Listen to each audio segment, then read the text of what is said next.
every day, late at night, not okay. All I want, and I pray, all I need are some better days. Fuck me, I'm looking in the mirror, so foggy, but I've never seen clearer. I don't really think anyone can save me, and honestly I'm not really sure I want saving. I like to be my own worst enemy. There's no risk if you don't try at anything, so I'ma just keep buying everything. See you in the next life, have to be a better me. I don't think that my head's on straight, gotta flip it and grip it and go and get an x-ray. What's wrong with me? I just feel weight pushing on my chest and it squeezes till I suffocate. Better change my mindset, meditate. It's pretty cool that I'm alive and have better days. I could walk, see, hear, I should celebrate. Think I could change my mind, maybe elevate. Living life, everyday, late at night, not okay. All I want. Good day mga idol, nandito naman tayo sa Yamaha Y-Zone flagship store. Located siya sa Greenfield District, Mandaluyong City, upang mag-update na naman ng isang motor ng Yamaha, ang Yamaha Aerox S. Tara at samahan niyo akong tignan. Let's go!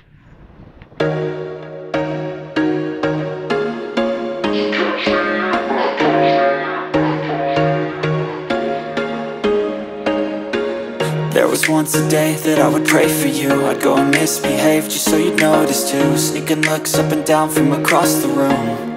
And damn, what a hell of a view. I feel good, you look great, I like you, I can't wait. A first time, a first date. You're so fine, I'm so late. You sip wine, I drink straight. Don't waste time to my place. I feel my heart erase. So catch me if I fall.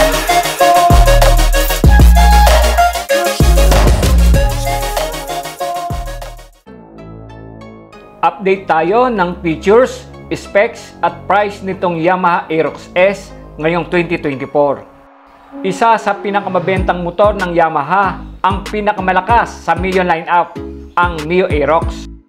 Bagaman din na ikabit ay meron siyang maliit na visor sa unahan ng handlebar, sporty at may pag-aggressive ang datingan nito.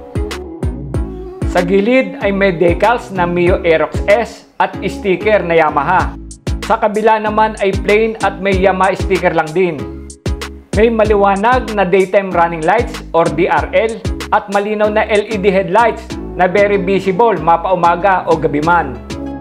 May magandang kalidad na front fender na may sticker na Yamaha sa unahan at ABS naman sa gilid.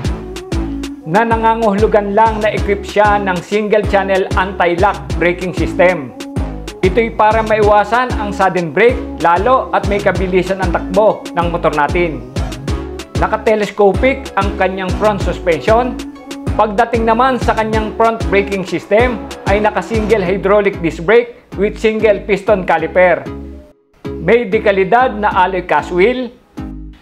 Ang sukat naman ng kanyang gulong sa unahan ay 110 by 80 by 14. Tubeless to mga idol. Mayroon siyang full digital meter panel na maliwanag mong makikita ang lahat ng impormasyon habang nagpapatakbo ng motor. Sa gilid ng meter panel ay ang kakulay ng kanyang body color. Sa kanan ng handlebar ang stop and start, hazard at push start button. Sa gawing kaliwa naman ng ating handlebar ay ang high and low beam, turn signal at horn button. Sa bandang unahan naman ay ang menu para sa front panel. Mayroon siyang park brake lock, magagamit kung naka-incline ang lugar na iyong pagpaparadahan. Naka-smart keyless, another safety features for our peace of mind.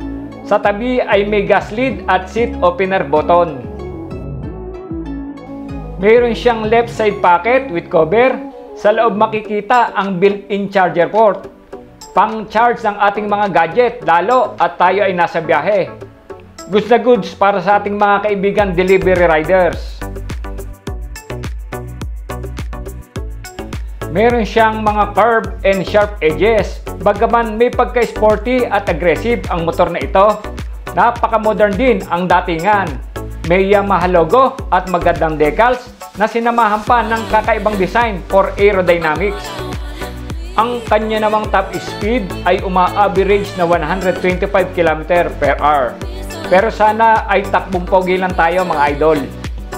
Ang kanya namang gas tank capacity ay 5.5 liters at may fuel consumption na 43 km/L. May malaking decals na Mio Aerox S na nagpaganda sa kanyang body design. Solid din ang alloy step nut ng angkas at syempre, equip siya ng side stand kill switch, another safety features. Pag naka-engage ay di mo mapapaandar ang motor na ito. May Smart Motor Generator or SMG para sa tahimik na pag-start ng motor.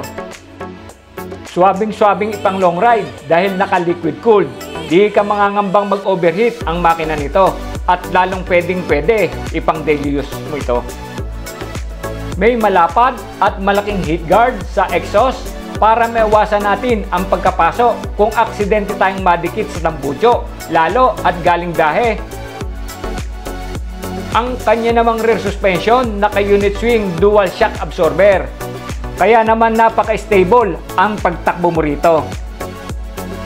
Sa kanya namang rear braking system ay naka-drum brake pa rin naman ito. But anyway, goods na rin naman yan. Pagdating naman sa sukat ng kanyang gulong sa hulihan ay may malapad na 140 by 70 by 14. Tubeless pa rin mga idol. Isa ang Aerox sa may pinakamalapad na upuan, kaya namang magandang ipang long ride dahil komportabling upuan. Sa kanyang underseat storage ay may maximum capacity na 24.5 liters. Nasa bandang ilalim ang hawakan ng angkas, mas maganda sana kung may grab bar, dagdag safety sa ating OBR. May maliwanag na LED taillights, nakahiwalay na LED turn signal at LED lights para sa plate holder. Sinamahan pa ng mahabang rear fender.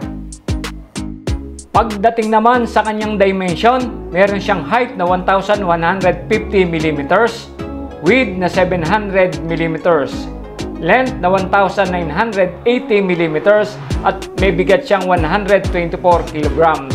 Meron siyang seat height na 790 mm at ang kanyang ground clearance ay 145 mm. Ang kanya namang displacement ay 155cc, 4-stroke, single cylinder, 4 valves, single overhead cam, at naka-electronic fuel injection siya mga idol. Pagdating naman sa kanyang maximum power, meron siyang 15.2 horsepower at 8,000 RPM, maximum torque na 13.9 Nm at 6,500 RPM. Ang Yamaha Mio Aerox S ay nagkakahalaga ng 145,000 pesos.